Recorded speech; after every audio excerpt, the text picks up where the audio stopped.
So, now turn to John 16. अब मेरे साथ चलें यूहन्ना उसके 16वें अध्याय में। John 16 and verse 13. यूहन्ना 16वां अध्याय उसका 13वां वचन। When the Spirit of truth has come, जब सत्य की आत्मा आएगा, He will guide you into all the truth. In verse वो तुम्हें सब सत्य के मार्ग बताएगा। 14, He will glorify me और वाक्य 14, वो मेरी महिमा करेगा, because He will take up mine and show it unto you. क्योंकि वो मेरी बातों में से लेकर तुम्हें बताएगा। That's another thing. ये दूसरी एक बात है। I want to tell you, dear brothers and sisters, the मैं आपसे कहना चाहता हूँ प्रिय भाइयों बहनों, Holy Spirit has come to glorify Jesus Christ. पवित्र आत्मा आया है ताकि वो प्रभु यीशु मसीह को महिमा दे। If you are interested in getting some honor for yourself in this church, यदि आप जो है इस कलीसिया में अपने लिए कुछ आदर पाने में ही दिलचस्पी रखते हैं, as a good preacher perhaps, हो सकता है एक अच्छे प्रचारक के रूप में हो वो, or some other ability you have, or या तो फिर कोई और आपके काबिलियत हो उसके अनुसार, some impression you're conveying to everybody, आप कुछ प्रभाव डालते हो लोगों के ऊपर, you better forget about praying for the fullness of the Holy Spirit. तो आप पवित्र आत्मा की भरपूरी के बारे में प्रार्थना करना भूल जाए फिर, Because the Holy Spirit has come to glorify Jesus Christ. क्योंकि पवित्र आत्मा आया है ताकि वो प्रभु यीशु मसीह को महिमा दे। It says here very clearly in verse 14. यहाँ पे वाक्य 14 में जो है बहुत ही स्पष्ट रूप से ये कहा गया है। So if the passion of your life यदि आपके जीवन का जो जुनून है is to glorify Jesus Christ, वो प्रभु यीशु मसीह को महिमा देना है, our Father who art in heaven, my number one request is, मेरे पिता जो आप स्वर्ग में हो, मेरे सबसे पहला निवेदन ये है hallowed be your name. कि आपका नाम पवित्र माना जाए। Number one, सबसे पहला, give me my daily bread and all comes later, but मुझे रोज की रोटी देना और बाकी सारी चीजें जो है बाद में आता है, hallowed be your name. पर सबसे पहले आपका नाम पवित्र माना जाए। Remember the order. तो जो क्रम है उसे याद रखें। He will glorify me. वो मेरी महिमा करेगा। And then he says, और फिर वो कहते हैं, verse 16, this is the 16वां वचन, verse I wanted to come to. ये एक ऐसा वचन है जहाँ पे मैं आना चाहता था। A little while and you will no longer see me. थोड़ी देर तुम मुझे ना देखोगे, And again a little while and you will see me. What does that mean? और फिर थोड़ी देर में मुझे देखोगे, इसका मतलब क्या है? A little while and I'll be going up to heaven. एक थोड़ी देर में मैं स्वर्ग चला जाऊंगा ऊपर, You won't see me, but then a few days later you'll see me again. फिर तुम मुझे नहीं देख पाओगे, फिर थोड़े दिनों के बाद फिर तुम मुझे देख पाओगे। You will see me again means what? तुम मुझे फिर से देखोगे, इसका मतलब क्या है? The Holy Spirit is going to bring to people the presence of Jesus Christ. जो पवित्र आत्मा जो है लोगों के पास यीशु मसीह की जो उपस्थिति है वो लेके आने वाला है। That to me is the unmistakable mark तो ये मेरे लिए एक अचूक चिन्ह है of a person filled with the Holy Spirit. एक ऐसे व्यक्ति का जो कि पवित्र आत्मा से भरपूर हो। At least for myself, I've taken that. कम से कम मेरे लिए तो मैंने ये लिया है। To me, the gift of tongues is not the greatest thing. मेरे लिए अन्य भाषा का वरदान जो है सबसे महान बात नहीं है। The gift of being able to preach powerfully, very useful, but it's not the greatest thing for me. एकदम सामर्थ्य रूप से प्रचार करना जो है हो सकता है कि वो लाभदायक हो, परंतु वो मेरे लिए सबसे महान बात नहीं है। The presence of Christ प्रभु मसीह का जो मसीह की उपस्थिति जो है, that makes me, the Holy Spirit makes me aware जो कि पवित्र आत्मा जिसके बारे में मुझे जागरूक करता है। when I'm talking to my wife, जब मैं अपने पत्नी से बात कर रहा हूँ तब, or when I'm alone somewhere, or all by myself when I wake up in the middle of the night, या तो फिर अकेले में कहीं पे हूँ, या तो फिर आधी रात को जब मैं ऐसे उठ जाता हूँ तब Jesus is there. यीशु वहां होते हैं तब। Dear brothers and sisters, प्रिय भाइयों बहनों, you can have that if you long for it. आप उसे पा सकते हैं यदि आप उसकी तीव्र इच्छा रखो अपने मन में। Jesus said, if anyone is thirsty, प्रभु यीशु ने कहा कि यदि कोई प्यासा हो come to me. तो मेरे पास आए हो।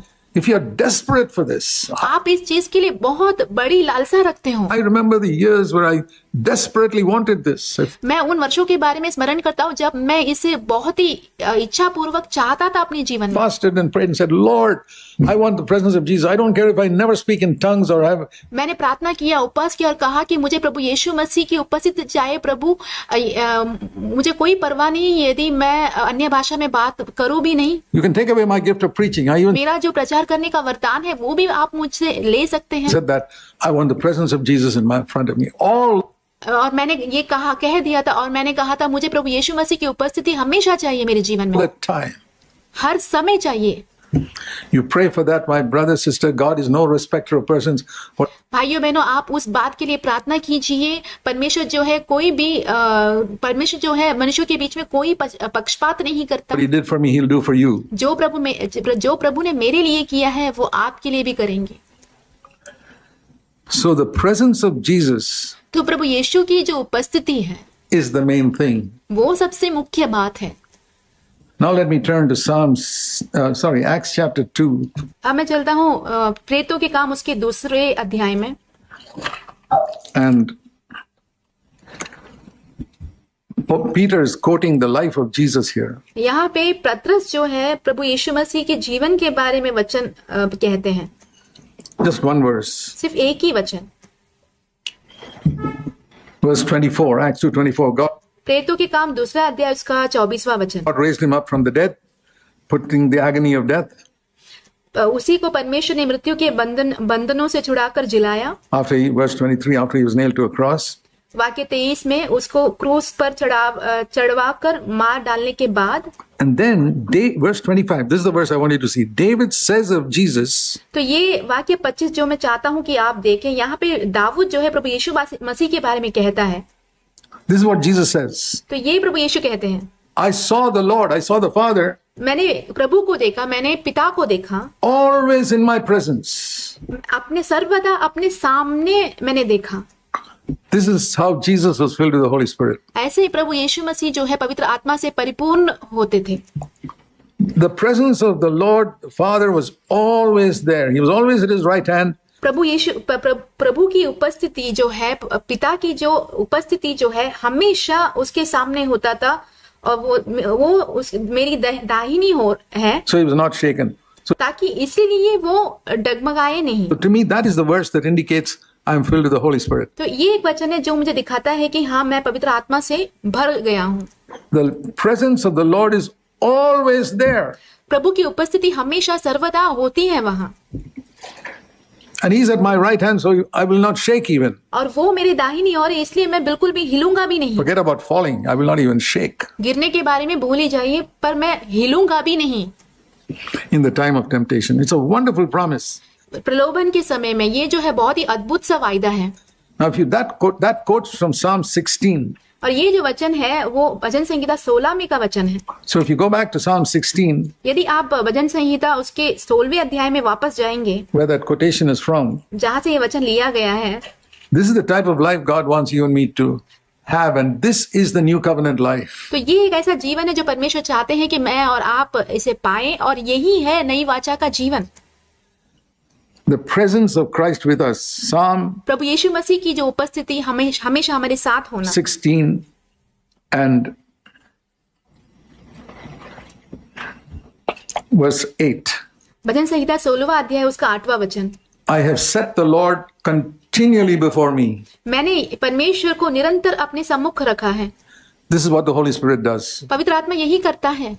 The Lord is always there in front of me. प्रभु मेरे सामने हमेशा होते हैं। And he's at my right hand to help me. और वो मेरे दाहिने हाथ मेरी सहायता करने के लिए है। Therefore my heart is glad. इसीलिए मेरा हृदय आनंदित हुआ। This is how we can rejoice all the time. ऐसे ही हम हमेशा आनंदित रह सकते हैं।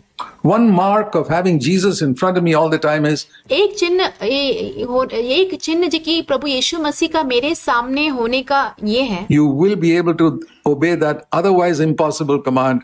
तो फिर आप इस आज्ञा का पालन कर सकेंगे, नहीं तो ये असंभव एक बात है। Rejoice in the Lord always. 24. प्रभु में हमेशा आनंदित रहने का 24x7। 4/7. There will never be a time when you cannot rejoice. ऐसा कोई भी एक समय नहीं होगा जब आप आनंदित नहीं हो पाते हो, Because Jesus is there. क्योंकि प्रभु यीशु वहां है। You cannot come to this life no matter how much you determine or आप इस जीवन की ओर बिल्कुल भी नहीं आ सकते, आप कितना भी निश्चय क्यों ना कर लो, yoga or whatever it is. जो कुछ भी कर लो, योगा कर लो, कुछ भी कर It's low, only by the fullness of the Holy Spirit. वो सिर्फ और सिर्फ पवित्र आत्मा के भरपूरी से ही हो सकता है। And verse 11, वाक्य 11 में, in your presence is fullness of joy. और तेरे निकट आनंद की भरपूरी है। Then you can obey that command which says, rejoice in the Lord always. फिर आप उस आज्ञा का पालन कर सकते हैं जो कहता है कि प्रभु में हमेशा आनंदित रहो। So I want to encourage you, my dear brothers, मेरे प्रिय भाइयों, मैं आपको प्रोत्साहित करना चाहता हूँ, in the presence of the Lord, प्रभु की उपस्थिति में I'm not just interested in being careful with my words. मैं सिर्फ अपने शब्दों को लेकर सतर्क रहने में सिर्फ दिलचस्पी नहीं रखता हूँ, I'll be more interested in what are my thoughts. मैं मेरे विचारों के प्रति ज्यादा दिलचस्पी रखूंगा कि मेरे विचार कैसे हैं,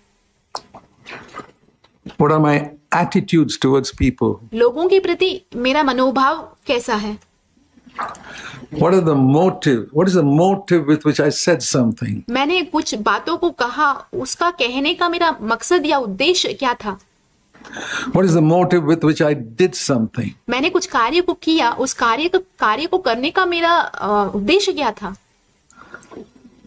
One who is living a life in fullness of the Spirit जो व्यक्ति जो है पवित्र आत्मा की भरपूरी का जीवन जीता हो, will examine these three things ये 3 चीजों को वो परखता रहेगा, more than his actions and words. उसके कार्यों और उसके वचनों से बढ़कर।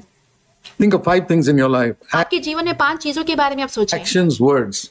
उसमें से कार्य और शब्द।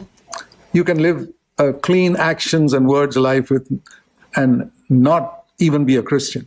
आप एक मसीही नहीं होते हुए भी आप एक शुद्ध कार्यों से और शुद्ध शब्दों के साथ का एक अच्छा जीवन जी सकते हैं।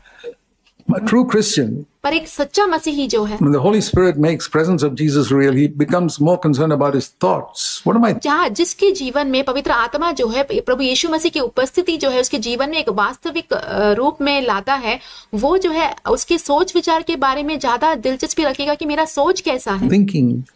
What am I thinking about this person मैं इस व्यक्ति के बारे में क्या सोच रहा हूँ, and that person या तो फिर उस व्यक्ति के बारे में when he's not there? जब वो मेरे सामने नहीं होता है।